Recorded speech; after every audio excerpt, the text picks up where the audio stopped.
Dear students, ഇത് നമ്മളുടെ first മൊഡ്യൂളിലെ ഒരു 6th വീഡിയോ ആണ്. അപ്പോൾ ഇത് ഞാൻ അധികം എക്സ്പ്ലെയിൻ ചെയ്യില്ല. കാര്യം ഇത് ഓൾറെഡി ഞാനൊരു ഓൺലൈൻ ക്ലാസ് ഗൂഗിൾ മീറ്റിൽ കഴിഞ്ഞാണ്. അപ്പോൾ ഇവിടെ നമ്മൾ ഫസ്റ്റ് മൊഡ്യൂളിൻ്റെ ഫസ്റ്റ് പാർട്ട് കഴിഞ്ഞു. ജനറേഷൻ എങ്ങനെയാണ് ചെയ്യാമെന്നായിരുന്നു ഇലക്ട്രിക്കൽ പവറിൻ്റെ. ഇനി അടുത്ത ഇതിൻ്റെ എക്കണോമിക്സ് ഓഫ് ജനറേഷനാണ്. അതായത് നമ്മളുടെ ഒരു യൂണിറ്റ് ഇലക്ട്രിക്കൽ എനർജി ജനറേറ്റ് ചെയ്യാൻ എത്രത്തോളം കോസ്റ്റ് ഇൻകേർഡ് ആവും, അല്ലെങ്കിൽ അതിൽ അസോസിയേറ്റ് ചെയ്യുന്ന ടേംസും പിന്നെ ഫാക്ടേഴ്സൊക്കെയാണ് ഇവിടെ ഡിസ്കസ് ചെയ്യുന്നത്. അപ്പോൾ അതാണ് എക്കണോമിക്സ് ഓഫ് പവർ ജനറേഷനിൽ ഉദ്ദേശിക്കുന്നത്. അപ്പോൾ നമുക്കറിയാം എനർജി, ഇലക്ട്രിക്കൽ എനർജീൻ്റെ യൂണിറ്റ് എന്ന് പറഞ്ഞാൽ വാട്ട് സെക്കൻഡ്സ് അല്ലെങ്കിൽ കിലോ വാട്ട് അവർ. ഒരു കിലോ വാട്ട് അവർ എന്ന് പറയുന്നതാണ് ഒരു യൂണിറ്റ് എന്ന് പറയുന്നത്. ഒരു യൂണിറ്റ് എനർജി, ഇലക്ട്രിക്കൽ എനർജി എന്ന് പറയുന്നത് it is 1 kilowatt hour or it is 3.6 × 10⁻⁶ joules. അത് നമ്മളന്ന് പഠിച്ചാണ്. അപ്പോൾ അത് ജനറേറ്റ് ചെയ്യുമ്പോൾ നമുക്ക് എന്തെല്ലാം ഫാക്ടേഴ്സാണ് നമ്മൾ നോക്കാം. അതിൽ ഫസ്റ്റ് നമ്മൾ നോക്കേണ്ടത് what is A load curve എന്നാണ്. അപ്പോൾ നിങ്ങൾക്കറിയാം ഒരു പവർ സിസ്റ്റത്തിൻ്റെ ലോഡ് എന്ന് പറയുന്നത് ഒരിക്കലും കോൺസ്റ്റൻ്റ് അല്ല, ഇറ്റ് കീപ്സ് ഓൺ വേരിയിങ്. അപ്പോൾ how this load on a power station varies with respect to time എന്നുള്ളതാണ് ലോഡ് കർവ് കൊണ്ട് ഉദ്ദേശിക്കുന്നത്. അപ്പോൾ അത് ഒരു ഡെയിലി ആണ് നമ്മൾ ആ ലോഡ് കർവ് എടുക്കുന്നതെന്ന് വെച്ചാൽ 24 hours സ്പാനിൽ എടുക്കുന്നത് വെച്ചാൽ അതിന് ഡെയിലി ലോഡ് കർവ് എന്ന് പറയും. ഇനി മന്ത്ലി ആണെങ്കിൽ അതായത് ഓരോ ദിവസത്തും കൂട്ടി നമ്മളതിൻ്റെ ആവറേജ് എടുത്താൽ മന്തിൻ്റെ കിട്ടും. അങ്ങനെ ആ മന്ത്ലി ലോഡ് കർവാണ് നമ്മൾ ചെയ്യുന്നത് എന്ന് വെച്ചാൽ വേരിയേഷനാണ് നമ്മൾ നോക്കുന്നത് വെച്ചാൽ it is monthly load curve. അല്ല, ഓരോ മന്തിൻ്റെയും ആവറേജ് എടുത്തിട്ട് അങ്ങനെ ഡിഫറെൻറ്റ് മന്ത്സിൻ്റെ കിട്ടിയിട്ട് നമ്മൾ ഒരു 1 ഇയറിനാണ് ടൈം സ്പാൻ 1 ഇയറിനാണ്. ഇവിടെയാണ് നമ്മുടെ ടൈം വരിക, ഇവിടെയാണ് നമ്മൾ ലോഡ് വരിക. ഇവിടെ നിങ്ങൾക്ക് നോക്കിയാൽ അറിയാം ഇത് അവർ ബേസിസിലാണ്. So this is daily load curve. ഇനി ഇവിടെ തന്നെ നമുക്ക് ജനുവരി, ഫെബ്രുവരി, മാർച്ച് അങ്ങനെ വരികയാണ് മന്ത്ലി ലോഡ് കർവ്. അല്ല ഇയർ ആണ്. ഫോർ എക്സാമ്പിൾ 2001, 2002 അങ്ങനെ വരികയെന്ന് വെച്ചാൽ it will be yearly load curve. Okay, അപ്പോൾ ഇതാണ് നമ്മളുടെ ലോഡ് കർവ് എന്നാണ്, variation of load with respect to time. ഇനി ഇതിൻ്റെ ഇമ്പോർട്ടൻസ് എന്തൊക്കെയാണെന്ന് നോക്കാം. അപ്പോൾ അതിൽ ഫസ്റ്റ് ഇമ്പോർട്ടൻസ് എന്ന് പറഞ്ഞാൽ it gives the variation of load with respect to time ആണ്. ഇനി ഏരിയ അണ്ടർ ദ കർവ് എന്ന് പറഞ്ഞാൽ എന്തായിരിക്കും? ഇതിൻ്റെ ഏരിയ, ഈ കർവിൻ്റെ അടിയിലുള്ള ഏരിയ എന്ന് പറഞ്ഞാൽ എന്താണ്? X axis into Y axis ആണ്. അപ്പോൾ നിങ്ങൾക്കറിയാം Y ആക്സിസിൽ ലോഡ് കിലോ വാട്ട് അല്ലെങ്കിൽ മെഗാവാട്ടിൽ വരെ ഇത് ടൈമാണ്. ഇപ്പോൾ കിലോ വാട്ട് അവർ എന്ന് പറയുന്നത് you will get the energy അല്ലെങ്കിൽ യൂണിറ്റ്സ് ജനറേറ്റഡ് ആണ്. Area under the curve gives the number of units generated. അപ്പോൾ area under the load curve തന്നിട്ടുണ്ട്. ഹയസ്റ്റ് പോയിന്റ് എന്ന് പറയുന്നത് ഇവിടെ 6 ആണ്, 6 മെഗാവാട്ട്. അതാണ് അതിൻ്റെ മാക്സിമം ലോഡ്. ഈ പവർ സിസ്റ്റത്തിൻ്റെ maximum load for this day എന്ന് പറയുന്നത് 6 മെഗാവാട്ട് ആണ്. അതാണ് ഹയസ്റ്റ് പോയിന്റ്. അപ്പോൾ ലോഡ് കർവ് കൊണ്ടുള്ള ഉപയോഗം എന്ന് പറഞ്ഞാൽ it helps in selecting the size of the number of generating units. ആ ഒരു പവർ സിസ്റ്റത്തിനെ ഓപ്പറേറ്റ് ചെയ്യാൻ നമുക്ക് എത്ര ജനറേറ്റിംഗ് യൂണിറ്റ്സ് വേണം, നമ്പർ വേണം, അതിൻ്റെ സൈസ്, അതിൻ്റെ കപ്പാസിറ്റി എത്ര എന്നൊക്കെ നമുക്ക് അതിന് യൂസ് ചെയ്യാൻ പറ്റും. And also it helps in operation scheduling. ഏത് സമയത്ത് ഇത് വർക്ക് ചെയ്യണം, എത്ര ഹവേഴ്സ് വർക്ക് ചെയ്യണം എന്നുള്ളതൊക്കെയാണ് ഷെഡ്യൂളിംഗ് കൊണ്ട് ഉദ്ദേശിക്കുന്നത്. നെക്സ്റ്റ് നമുക്കിതിൻ്റെ കുറച്ച് ഫാക്ടേഴ്സ്. അതിൽ കണക്റ്റഡ് ലോഡ് ഞാൻ പറഞ്ഞു. കണക്റ്റഡ് ലോഡ് ആണ് sum of consumers.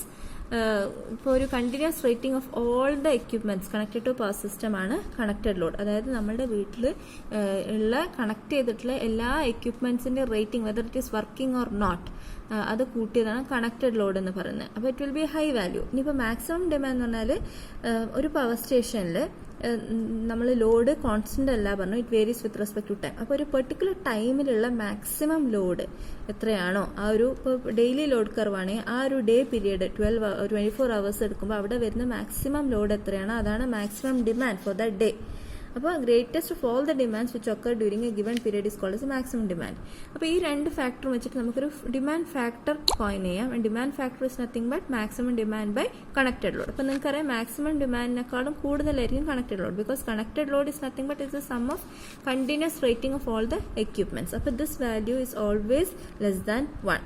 Okay, so this is always less than unity, and this demand factor we can determine the capacity of ഒരു പ്ലാന്റിന്റെ കപ്പാസിറ്റി എത്ര എന്നൊക്കെ ഡിറ്റർമിൻ ചെയ്യാൻ നമുക്ക് ഡിമാൻഡ് ഫാക്ടർ യൂസ്ഫുൾ ആണ്. Next is average load.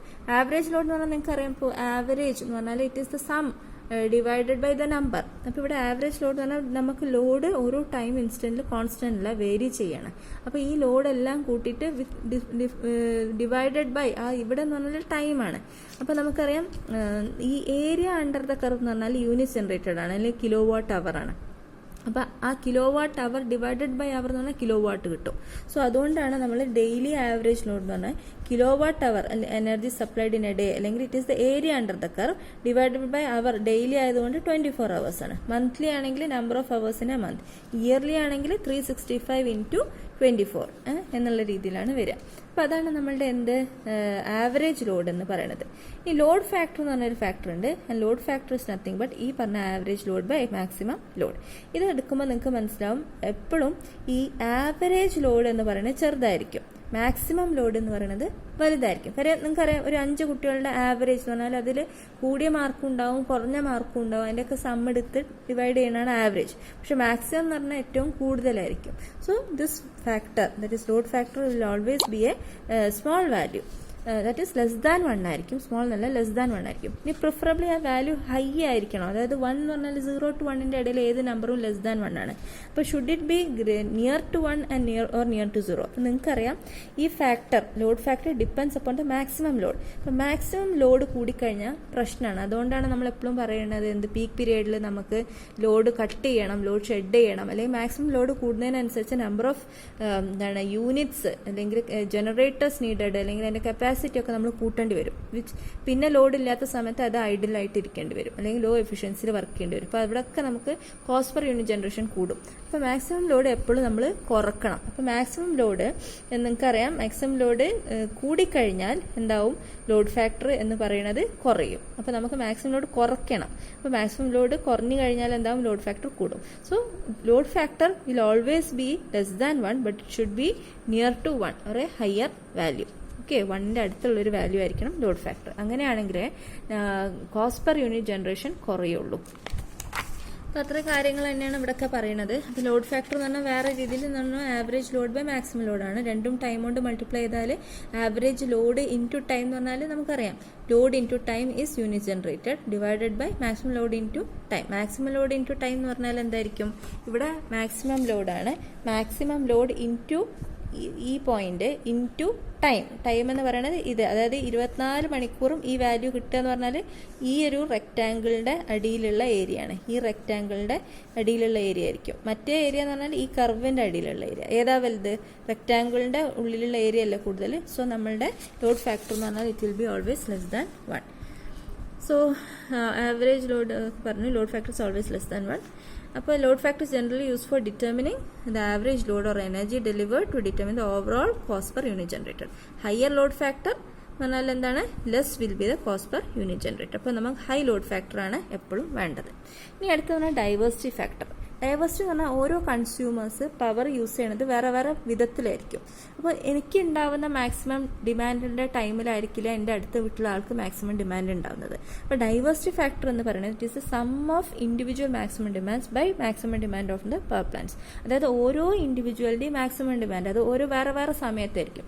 അതിൻ്റെയൊക്കെ some divided by ആ power സിസ്റ്റത്തിൽ ഉണ്ടാവുന്ന മാക്സിമം ഡിമാൻഡ്. അത് ഏതെങ്കിലും ഒരു പെർട്ടിക്കുലർ ടൈമിൽ നമ്മൾ നോക്കുമ്പോൾ നമ്മൾ നേരത്തെ 6 എന്ന് കണ്ടില്ലേ, മെഗാവാട്ട്, അതുപോലത്തെ ആ ഡിമാൻഡാണ് മാക്സിമം ഡിമാൻഡ്. അപ്പോൾ എന്തായാലും ഒബ്വിയസ്ലി ഈ ന്യൂമറേറ്റർ ആണ് കൂടുതൽ. കാര്യം ഇവരെല്ലാവരും കൂടിയും ഒരു സമയത്ത് അല്ലല്ലോ യൂസ് ചെയ്യുക, അപ്പോഴും ഇപ്പോഴും ഒക്കെ ആയിരിക്കും. അതുകൊണ്ട് മാക്സിമം ഡിമാൻഡ് എന്ന് പറയുന്നത് എന്തായിരിക്കും, it will be less than the sum of individual maximum demands. അപ്പോൾ this diversity factor is again it is a less value. അപ്പം നേരത്തെ പറഞ്ഞ പോലെ തന്നെ മാക്സിമം ഡിമാൻഡ് താഴെ വന്നുകൊണ്ട് diversity factor will be higher value ആവുന്നതാണ് കോസ്റ്റ് പെർ യൂണിറ്റ് ജനറേറ്റഡ് കുറയാൻ നല്ലത്. ഓക്കെ, ഇത് ഞാൻ കുറച്ച് സ്പീഡിൽ പറഞ്ഞു പോകണം. എന്താ വെച്ചാൽ ഇതെല്ലാം നമ്മൾ എക്സ്പ്ലെയിൻ ചെയ്താണ്. എനിക്ക് വീഡിയോൻ്റെ സൈസ് ഒന്ന് കുറയ്ക്കാൻ വേണ്ടിയിട്ടാണ് വേഗം പറയണത്. Diversity factor is always more than 1. ഇവിടെ മോർ ദാൻ 1 ആണ്. It is use for determine the maximum demand and generation. Greater the diversity factor less will be the cost of generation of power. ഇതിൻ്റെ ഈ പറഞ്ഞ തന്നെ നമ്മൾ significance ഒന്നുകൂടി പറയുന്നത് വേറൊരു ആസ്പെക്ട് വെച്ചിട്ടാണ് പറയുന്നത്. അത് ജസ്റ്റ് നിങ്ങൾ നോക്കിയാൽ മതി. ഓക്കെ, പിന്നെ പ്ലാന്റ് കപ്പാസിറ്റി ഫാക്ടറും പ്ലാന്റ് യൂസ് ഫാക്ടറും. അതിൽ നമ്മൾ PPT-യിൽ ആ ഹെഡിങ് കാണുന്നില്ല, പ്ലാന്റ് കപ്പാസിറ്റി ഫാക്ടർ. അത് ഫോണ്ട് വൈറ്റിലാണ് കിടക്കുന്നത് തോന്നുന്നു. പ്ലാന്റ് കപ്പാസിറ്റി ഫാക്ടർ എന്ന് പറഞ്ഞാൽ ഇതുപോലെ തന്നെ actual energy produced. Actual energy produce എന്ന് പറഞ്ഞാൽ യൂണിറ്റ് ജനറേറ്റർ ആണ്. Divided by maximum energy that could have been produced. അതായത് ഒരു പവർ പ്ലാന്റ് എടുക്കുകയാണെങ്കിൽ അത് ആക്ച്വലി പ്രൊഡ്യൂസ് ചെയ്യുന്ന ഒരു എനർജി ഉണ്ടാവും. പിന്നെ ആ പ്ലാന്റിനൊരു കപ്പാസിറ്റി ഉണ്ടാവും. അതാണ് maximum energy that could have been produce. Actual energy എങ്ങനെ കിട്ടുക? Average demand into time maximum energy that could have been എങ്ങനെ കിട്ടുക, പ്ലാൻ കപ്പാസിറ്റി ഇൻറ്റു ടൈം. അപ്പം ആനുവൽ പ്ലാൻ കപ്പാസിറ്റി ഫാക്ടർ ആണ് ആനുവൽ kWh ഔട്ട്പുട്ട്. അതായത് annually ആ പ്ലാന്റ് ശരിക്കും ആക്ച്വലി തരുന്ന kWh output divided by plan capacity, പ്ലാന്റിന്റെ ടോട്ടൽ കപ്പാസിറ്റി. അത് ഫുൾ ഇയറിന് എടുക്കുകയാണെങ്കിൽ 8760 hours ആണ് വരിക. അപ്പോൾ അതാണ് നമ്മളുടെ പ്ലാൻ കപ്പാസിറ്റി ഫാക്ടർ. ഇനി നമുക്കറിയാം പ്ലാൻ കപ്പാസിറ്റി എന്ന് പറയുന്നത് എപ്പോഴും വലിയൊരു വാല്യൂ ആയിരിക്കും. മാക്സിമം ഡിമാൻഡ് ഉണ്ടെങ്കിൽ പ്ലാൻ കപ്പാസിറ്റി എപ്പോഴും മാക്സിമം ഡിമാൻഡിനേക്കാളും കുറച്ച് കൂടുതൽ വെക്കും. അത് എന്തിനാണെന്ന് വെച്ചാൽ ഒരു റിസർവ് കപ്പാസിറ്റിക്കാണ്. പെട്ടെന്ന് എന്തെങ്കിലും ഒരു ഡിമാൻഡ് ഈ മാക്സിമം ഡിമാൻഡിനേക്കാളും ഫോർകാസ്റ്റ് ചെയ്യുന്നതിനും കൂടിക്കഴിഞ്ഞാൽ പ്ലാൻ കപ്പാസിറ്റി അത് താങ്ങാൻ വേണ്ടിയിട്ടുള്ള വാല്യൂ ഉണ്ടാവണം. അപ്പോൾ എപ്പോഴും ഈ മാക്സിമം ഡിമാൻഡിനേക്കാളും ഒരു എക്സ്ട്രാ വാല്യൂ നമ്മൾ വെക്കും. അതിനെയാണ് റിസർവ് കപ്പാസിറ്റി എന്ന് പറയുന്നത്. So reserve capacity is plan capacity minus maximum demand. ഇനി അടുത്തത് എന്ന് പറയുന്നതാണ് plant use factor. Plant use factor എന്ന് പറഞ്ഞാൽ ശരിക്കും നമ്മൾ പ്ലാന്റ് ഈ ഇവിടെ എടുത്തത് എങ്ങനെയാണ്, ഫുൾ അവറിന് 8760 അവറിന് നമ്മൾ പ്ലാൻ കപ്പാസിറ്റി കൺസിഡർ ചെയ്യുക. പക്ഷെ അങ്ങനെ എടുക്കാതെ നമ്മൾ plan capacity in number of hours plant is actually in operation. ശരിക്കും പ്ലാന്റ് ഓപ്പറേറ്റ് ചെയ്യുന്ന ടൈം എടുക്കുമ്പോഴാണ് പ്ലാന്റ് ശരിക്കും യൂസ് ഉള്ള ഫാക്ടർ കിട്ടുന്നത്, പ്ലാന്റ് യൂസ് ഫാക്ടർ. മറ്റേതൊക്കെ സെയിം തന്നെ, station output in kWh, plan capacity into 8760 അല്ല, number of hours plant is actually in operation. ഇത്രയും കാര്യങ്ങളുള്ളൂ, ഇത്രയും ഫാക്ടേഴ്സേ ഉള്ളൂ. ഇതിൽ പ്ലാന്റ് യൂസ് ഫാക്ടറും പ്ലാൻ കപ്പാസിറ്റി ഫാക്ടറും ശരിക്കും നിങ്ങൾക്ക് സിലബസിലില്ല. ഇൻ കേസ് പ്രോബ്ലം വരികയാണെങ്കിൽ ചെയ്യാമെന്ന് മാത്രമേ ഉള്ളൂ. ഇനി ഇതൊക്കെ നമ്മൾ നേരത്തെ ചെയ്ത് തന്നെയാണ്. Load factor, average load, maximum. ഇപ്പോൾ ഇതിൽ ഏതെങ്കിലും ഒരു ടേം തന്നു കഴിഞ്ഞാൽ, ഫോർ എക്സാമ്പിൾ നിങ്ങൾക്ക് ലോഡ് ഫാക്ടറും മാക്സിമം ഡിമാൻഡും തന്നു വെച്ചാൽ ഇതിന് ആവറേജ് ലോഡ് കാണണം. പിന്നെ നമുക്ക് അതിന് യൂണിറ്റ് ജനറേറ്റഡ് ആണ് കാണേണ്ടതെന്ന് വെച്ചാൽ ഇൻറ്റു അവേഴ്സ് ചെയ്യാം. ഇപ്പോൾ ഇയർലി ആണ് ആനം ആണെന്ന് വെച്ചാൽ ഇൻറ്റു നമുക്ക് ഈ ആവറേജ് ലോഡ് എന്ന് പറഞ്ഞാൽ maximum demand load factor into 8760. അപ്പോൾ നമുക്ക് ആ ഫോർമുല ഏതെങ്കിലും ഒന്ന് പഠിച്ചാൽ അതിന് ഉണ്ടാക്കി എടുക്കാവുന്നതാണ്. ഇതാണ് നമ്മുടെ ഡ്യൂറേഷൻ ലോഡ് കർവ് എന്ന് പറഞ്ഞാൽ. ഇതിപ്പോൾ ഇങ്ങനെ ഒരു ലോഡ് കർവ് തന്നു വെച്ചാൽ അത് ഡിസെൻഡിങ് ഓർഡറിൽ ഇതിനെ വിത്ത് റെസ്പെക്ട് ടു ടൈം ചെയ്യുന്നതിനാണ് ലോഡ് ഡ്യൂറേഷൻ കർവ് എന്ന് പറയുന്നത്. അത് ഞാൻ എക്സ്പ്ലെയിൻ ചെയ്തിട്ടുണ്ട്. ഇനി അടുത്തത് പ്രോബ്ലംസ് ആണ്. അത് നിങ്ങൾ ചെയ്ത് നോക്കുക. ഡൗട്ട് ഉണ്ടെങ്കിൽ എന്നോട് ചോദിക്കാം. ഓക്കെ.